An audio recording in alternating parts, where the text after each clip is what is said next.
छत्रपति शिवाजी महाराज, जिन्होंने अपने एकाग्र कुशल बुद्धि से अपने छोटे बड़े मावलों के बल पर स्वराज्य खड़ा किया, पर इस सपने को साकार करते हुए कई सारे महान योद्धाओं ने अपने प्राण की आहुति दी थी।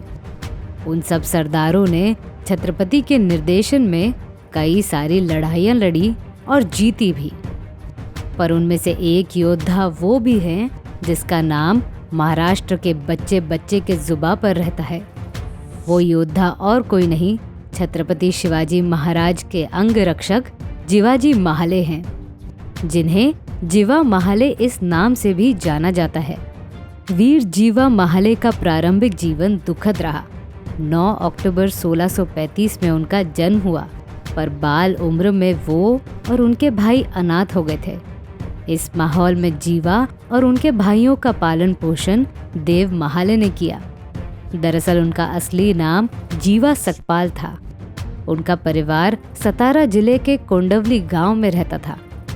कोंडवली गांव से महाप्रचंड प्रतापगढ़ के दर्शन होता है। ये वही गांव है जहां महान सेनानी कान्होजी जेठे का वतन था। खास बात यह है कि कान्होजी जेठे को जिन्होंने बड़ा किया वो देव महाले ही थे। इसीलिए रिश्ते में कान्होजी जेठे जीवा के बड़े भाई लगते हैं। इतिहास के पन्नों में देव महाले की बड़ी भूमिका है। वो जात से नावी थे और संपन्नता उनके चरणों में ही थी। जीवा उस माहौल में जी रहे थे जहां गांव के ज्यादातर लोगों को युद्ध काल से निपटने के लिए प्रशिक्षण लेना पड़ता था। ऐसे में जीवा ने न सिर्फ युद्ध नीति सीखी बल्कि होनहार पहलवान भी बन गए। बेजोड़ शरीर, पल्लेदार मूंछ, बेधक नजर वाले जीवा हमेशा गांव में प्रसिद्ध थे, क्योंकि वो तलवारबाजी और दांड पट्टा चलाने में भी माहिर थे। क्षेत्र में जब भी कुश्ती स्पर्धा होती थी तब जीवा हमेशा उसमें सहभाग लेते थे। एक दिन कुश्ती देखने खुद छत्रपति शिवाजी महाराज उमरठ गांव आए थे। यहाँ तानाजी मालुसरे के सामने पहलवान लखू बेरड और भिकाजी ढेरे की कुश्ती होनी थी, पर संदेश आया कि अचानक हुए शेर के हमले में लखू बेरड घायल हो गए हैं। ऐसे में तानाजी छत्रपति शिवाजी महाराज को कुश्ती दिखाए बिना जाने नहीं देना चाहते थे। उन्होंने घोषणा की, क्या यहाँ कोई है जो पहलवान भिकाजी से 2 हाथ करे? घोषणा होते ही वीर जीवाजी अखाड़े में कूद पड़े। ये देख छत्रपति ने तानाजी के सामने आए उस नौजवान के बारे में कुछ पूछा। तानाजी बोले, ये जीवा है। इनके पिताजी देव महाले राजे शाहजी के सेना में थे। पिता के भांति जीवा भी शूरवीर है और तलवार दांड पट्टा चलाने में प्रशिक्षित हैं। ये सुन छत्रपति शिवाजी महाराज खुश हुए और कुतूहल से कुश्ती देखने लगे। सामने कुश्ती हो रही थी, चारों तरफ शोर शराबा था, पर छत्रपति शिवाजी महाराज जीवा के दाव पेच को शांति से देख रहे थे और एकाएकी जीवा ने भिकाजी को जमीन दोस्त कर दिया। छत्रपति शिवाजी महाराज उठ खड़े हुए और जीवा की तरफ जाने लगे। जीवा को गले मिले और इनाम देते हुए बोले, जीवा क्या करते हो? जानता राजा के सामने जीवा बेजान हो गए। उन्हें यकीन ही नहीं हो रहा था कि खुद छत्रपति शिवाजी महाराज उन्हें कुछ पूछ रहे हैं। बेचैन होकर वीर जीवा बोले, मैं तो कुछ नहीं करता, बस दांड पट्टा घुमा लेता हूँ। छत्रपति शिवाजी महाराज और तानाजी हंसने लगे। तो फिर आ जाओ हमारे साथ, राजे बोले।